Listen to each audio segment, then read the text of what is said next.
കോട്ടയം ചങ്ങനാശ്ശേരിയിൽ മോസ്കോയിൽ യുവതിയെ വീട്ടിൽ മരിച്ച നിലയിൽ കണ്ടെത്തി. രാവിലെയായിരുന്നു സംഭവം നടക്കുന്നത്. മോസ്കോ സ്വദേശിയായ മല്ലികയെയാണ് മരിച്ച നിലയിൽ കണ്ടെത്തിയത്. ഭർത്താവ് അനീഷിനെ പോലീസ് കസ്റ്റഡിയിലെടുക്കുകയും ചെയ്തിട്ടുണ്ട്.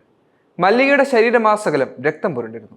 ആശുപത്രിയിലേക്ക് കൊണ്ടുപോകാൻ ശ്രമിക്കുന്നതിനിടെ ആംബുലൻസ് ഡ്രൈവർക്ക് സംശയം തോന്നി.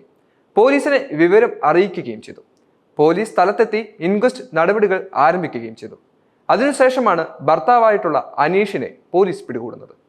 മോസ്കോ കവലയിലെ ഒരു വീട്ടിലായിരുന്നു സംഭവം നടക്കുന്നത്.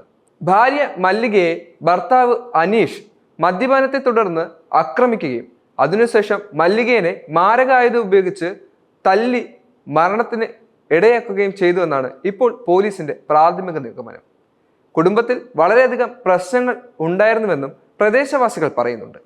യഥാർത്ഥത്തിൽ എന്താണ് സംഭവിച്ചത് എന്നുള്ളത് പോലീസിന്റെ വിശദമായ ചോദ്യം ചെയ്യലിന് ശേഷം മാത്രമേ അറിയാൻ സാധിക്കൂ.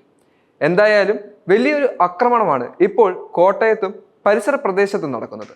ഇതിനു മുൻപും വീട്ടുപ്രശ്നങ്ങളെ തുടർന്ന് ഭാര്യമാർ ആത്മഹത്യ ചെയ്യുന്നതും കൊലപാതകങ്ങളും അല്ലെങ്കിൽ ഇതുപോലുള്ള സംഭവങ്ങളും നിരവധിയായി വർദ്ധിച്ചു വരുന്ന ഒരു സ്ഥലം കൂടിയായി കോട്ടയം മാറിക്കഴിഞ്ഞു. യഥാർത്ഥത്തിൽ എന്താണ് സംഭവിക്കുന്നത് എന്നുള്ളത് ഇപ്പോഴും വ്യക്തമാകുന്നില്ല. കഴിഞ്ഞ ദിവസം ഏറ്റുമാനൂരിൽ അഡ്വക്കേറ്റായിട്ടുള്ള ജിൻസിയും അതുപോലെ തന്നെ 2 പെൺമക്കളും ആത്മഹത്യ ചെയ്തു. കഴിഞ്ഞ മാസം ഷൈനയും 2 പെൺമക്കളും ആത്മഹത്യ ചെയ്തു.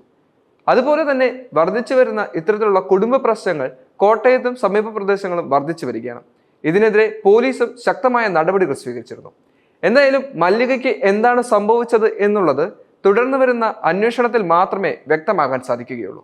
ഭർത്താവായ അനീഷ് ഇതിനു മുമ്പും വീട്ടിൽ കലഹങ്ങൾ ഉണ്ടാക്കിയിട്ടുണ്ടെന്നും മദ്യപിച്ചെത്തി മല്ലികയെ ആക്രമിച്ചിട്ടുണ്ട് എന്നും നാട്ടുകാർ പോലീസിന് വിവരം അറിയിച്ചിട്ടുണ്ട്.